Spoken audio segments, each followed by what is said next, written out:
Greetings, pen friends. Larry here from Larry's Fountain Pen Reviews. Welcome to Mail Call. So, what came in today was much needed because I make hand sanitizers. So I ordered some aloe vera. I opened it up, took a little look-see inside.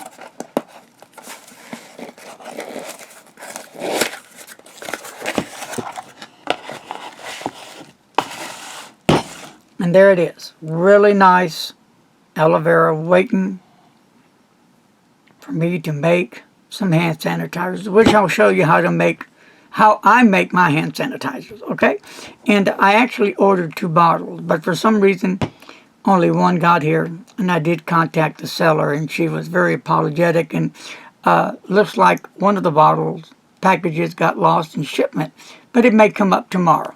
But we've already taken care of all the other details. So here is what I use for making my hand sanitizers.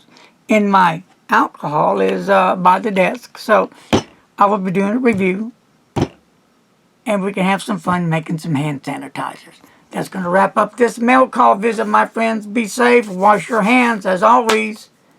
Don't text and drive. Later. Take care, folks.